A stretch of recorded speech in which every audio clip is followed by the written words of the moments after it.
Well, myself and the owner of the Honda XL 350 consider our options, which I think are sort of leading me to look more and more closely at the cylinder head area actually.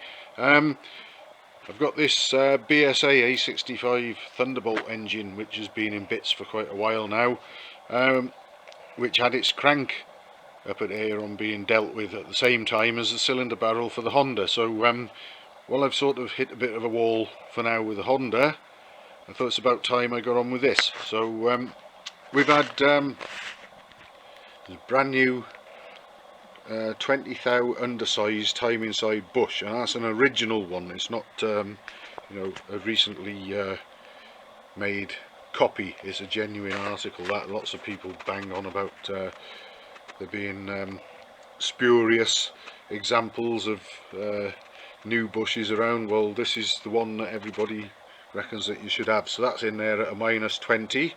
And what I did, rather than ask for the time inside journal of the crank to be ground down to -20, I took the crankcase up to Aeron after I fitted the time inside bush and asked him to grind the crank to have a running clearance of 1/1000th of an inch in there. So that's what we've got, and clamped together.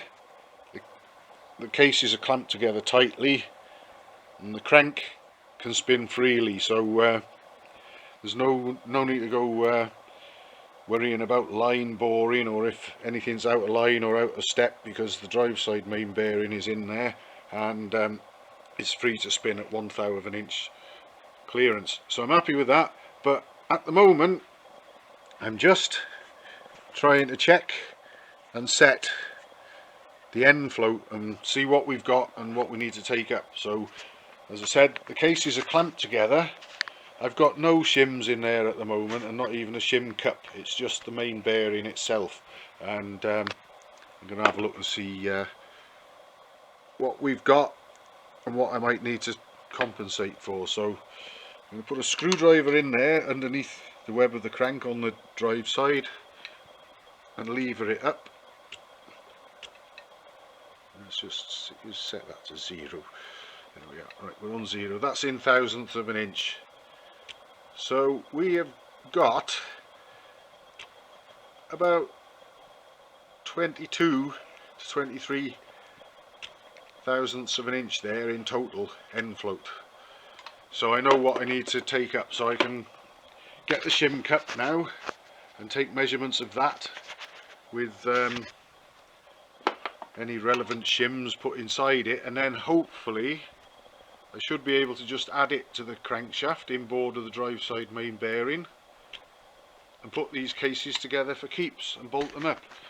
And obviously I've got to fit the con rods and the sludge trap and everything to the crank as well, but it'll save me messing about and putting the cases together and I think I need another shim, or maybe I need to take one out or whatever. I think there, what I'm going to aim for, allowing for the fact that the crankcases are only clamped together with 2 G-clamps, and when I get nuts and bolts involved there may be more take up than that.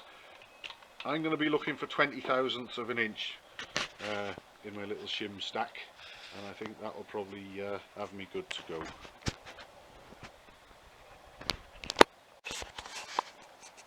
I'm set up here with the shim cup for the crank shims on that BSA A65 engine, and I just want to gauge the thickness of that on its own before I start. So I've got the clock on 0, we're in 1/1000ths of an inch.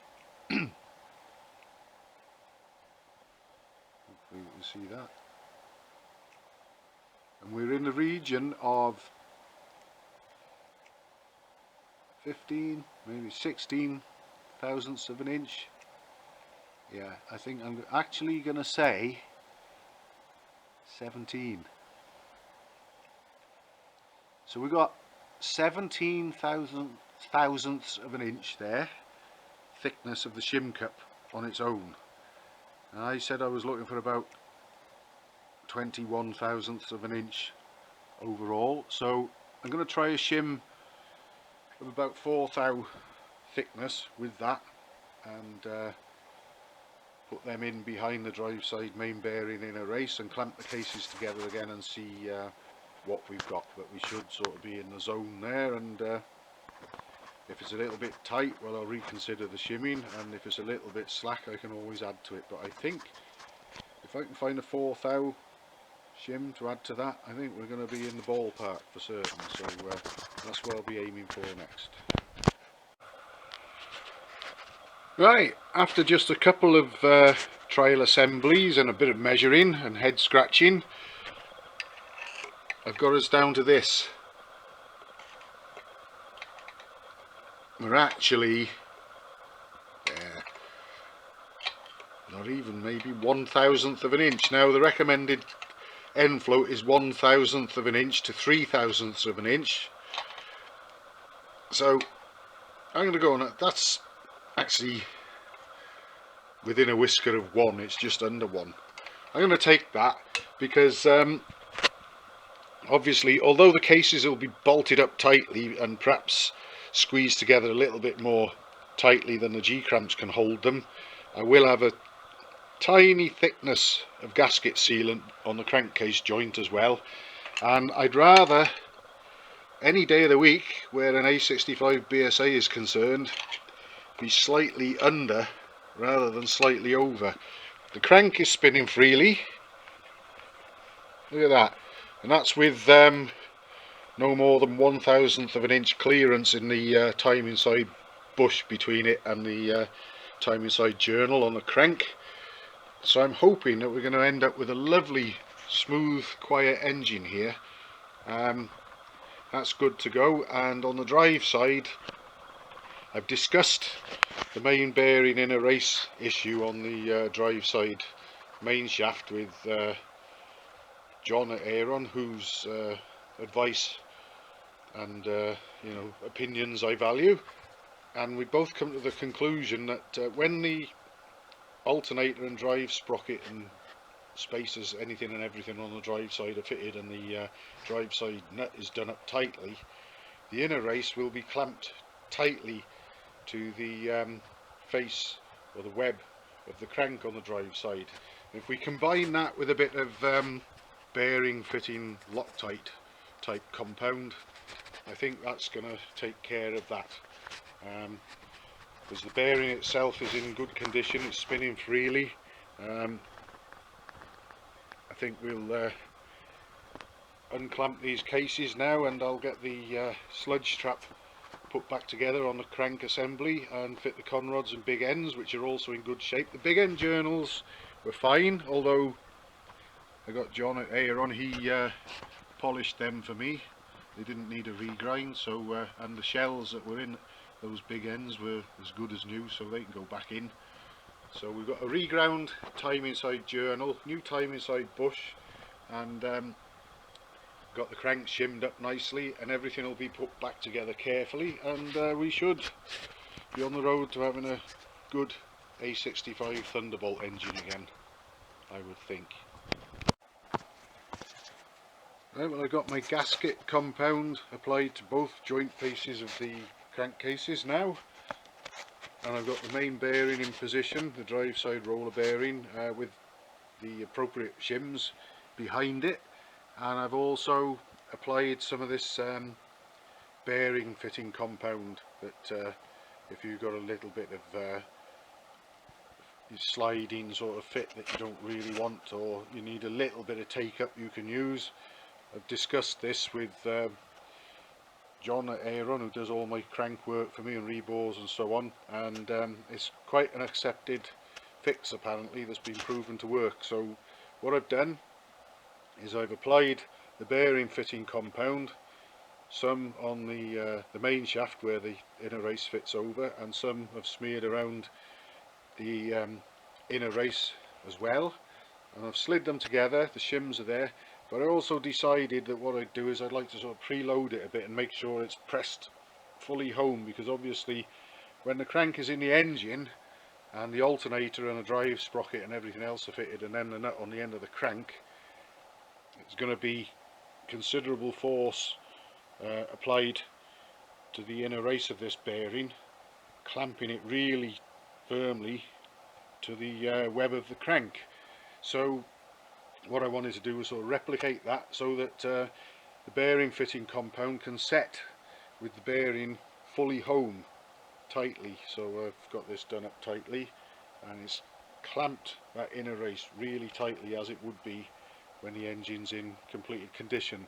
So I know that the bearing fitting compound will set with the bearing fully home, rather than it setting with just the weight of the bearing resting on the crank, and then maybe at the end of the job, when the alternator and everything was fitted, tightening that up and finding that it, you know, might damage or compromise the fitting compound by trying to shear it a little if there were a few thou more take up before the inner race were home. So I know that's fully home, and I'm going to assemble the crankcases like that as well, because this lot will pass through the drive side oil seal, so I'll be able to put the drive side crankcase on next and bolt that up, and all being well, according to what I've seen before with my shims and measurements and checking and so on, it should all bolt together nicely, and we should have a free spinning crank with virtually no end float and no more than 1/1000th of an inch clearance on the drive side, on the timing side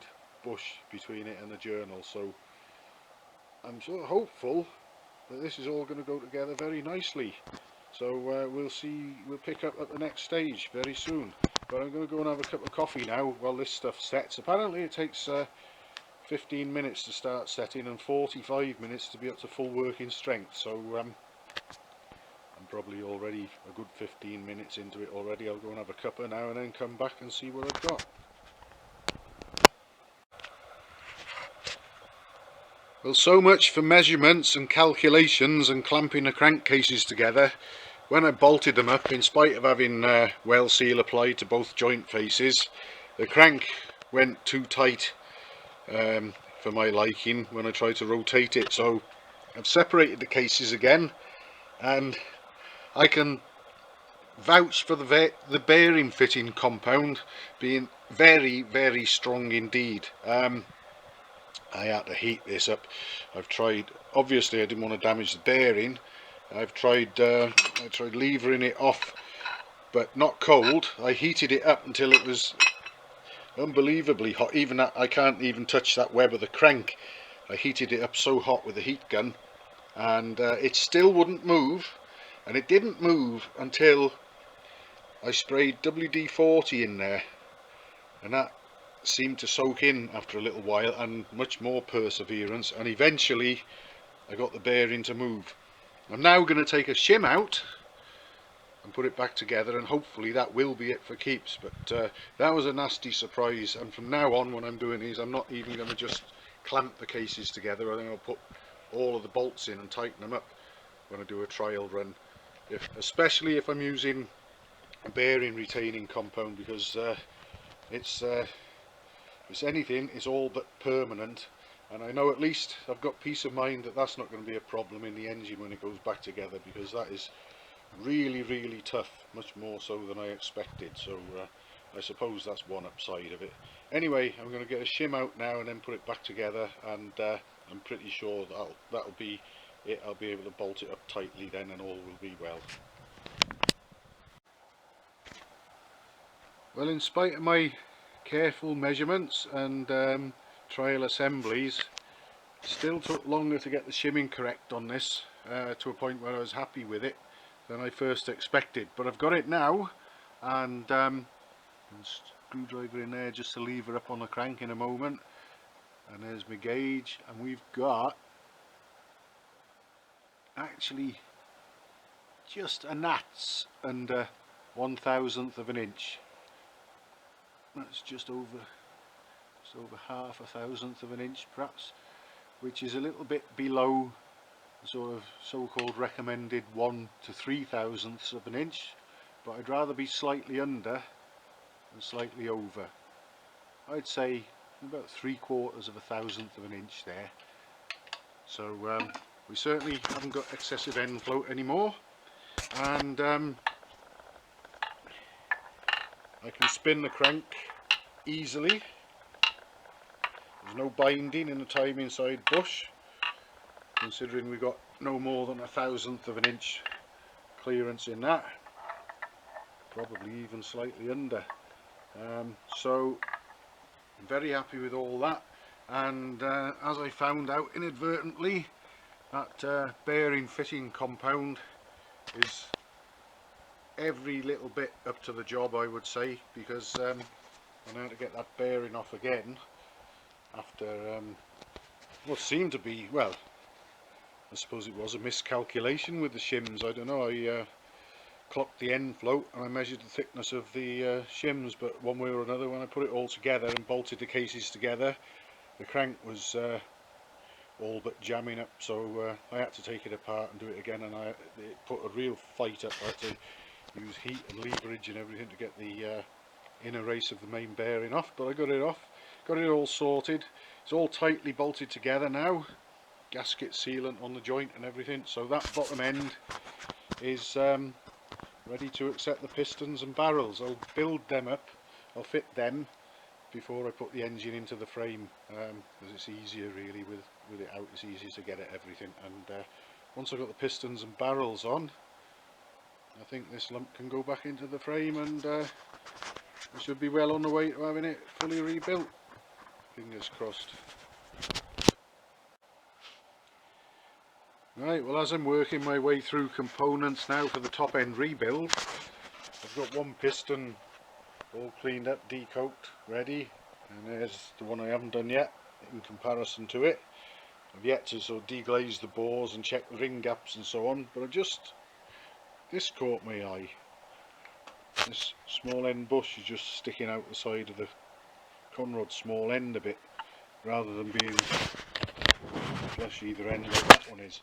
And I've had a look, and it's actually moved over, but it's spun about 90 degrees as well, and I don't know if the camera will pick this up or not, but the oil hole, I think it's picking it up, has moved round. Well, it's more than 90 degrees, it's about 120 has crept round, so I'm going to get this out and have a look at it, and with a view to repositioning it, and again using some fitting compound, and hopefully I'll have that orientated correctly for the oil hole to be open and allow oil through, and hopefully that will be okay again. With all these little things that sort of appear that aren't connected with what you expect you're going to be doing in the first place, because I was told this engine was supposedly rebuilt not a hell of a lot of miles ago, but kind of a lot of carbon, and that having spun, I'll have to deal with that anyway. But the bottom end crank and everything is ready to go, so that's a bonus. Well, I've hopefully taken care of that small end bush now. I pressed it out, turned it round until the oil hole in it lined up with the hole in the small end eye of the conrod, and pressed it back in with some bearing and bush retaining compound, and I might be able to demonstrate here. Hopefully we might see some light from the torch coming up there through the oil hole in the small end, because that's lined up again as it really should be. So that was another worthwhile thing spotted and fixed, and now I'll get on with preparing the pistons and cylinder barrels ready for refitting, and we can move on to the next stage, although I think I'm going to have to get some gaskets ordered before I can actually fit the barrels and the head, so I think I've missed my window for that today, so I'll probably order them tomorrow, but some good progress being made at last with this one.